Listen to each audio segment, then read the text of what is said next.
एक गांव में बिमला नाम की एक छोरी रहती थी। रंग गोरा, माथे पे बिंदी, हाथा में चूड़ियां खनकती रहती। नाच गाना भी बढ़िया जानती थी। गांव वाले उसे बड़ी मान देते थे। उसी गांव का अनंत फूकन एक दिन बिमला के बाप के घर आया और बोला, मैं बिमला से ब्याह करना सै। उस टाइम अनंत के पास पैसा ढेला खूब था तो ब्याह हो गया। शुरू में घर सुख से चला, लेकिन कुछ साल बाद अनंत का काम बिगड़ गया। पैसा खत्म हो गया और गरीबी घर में घुस आई। बिमला को मजूरी करनी पड़ी। वो दूसरों के घर धान कूटती, तब जाके चूल्हा जलता। उसके 5 छोरे हो गए। ऊपर से एक दिन हादसे में अनंत की आंखें भी चली गईं। बिमला को अपने छोरों से बड़ी आस थी, पर पांचों निकम्मे निकले।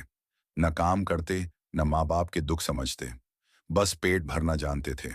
बिमला रोज भगवान के आगे हाथ जोड़ती, हे भगवान, एक तो ढंग का छोरा दे दे जो मेहनती हो। पर भगवान ने अजीब खेल खेला। इस बार बिमला ने एक सांप जन्म दिया। सांप पैदा होते ही जंगल में चला गया। बिमला रोती रह गई। पांचों छोरे ताना मारते, तू मां सै या नागिन, सांप जन्म दिया। कई दिन ऐसे भी आए जब घर में कुछ ना होता। छोरे कहीं से मांग मूंग के खा आते, पर बिमला और अंधा अनंत भूखे रह जाते। एक रात बिमला ने सपना देखा। वही सांप बोला, मां, मेरी पूंछ सोने की सै, रोज मैं आऊंगा, तू मेरी पूंछ से थोड़ा सा काट लिया कर, सोना बेच के घर चला लिया कर। बिमला बोली, ना बेटा, तुझे तकलीफ होगी।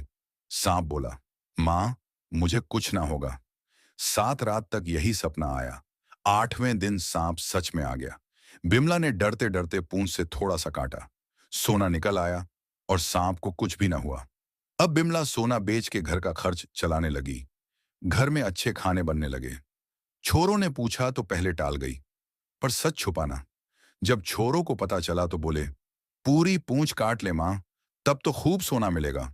बिमला ने मना किया, पर छोरों ने मारपीट की। मजबूरी में बिमला मान गई। अगले दिन सांप आया, दूध पिया। बिमला ने कांपते हाथा से 3 इंच पूंछ काट दी।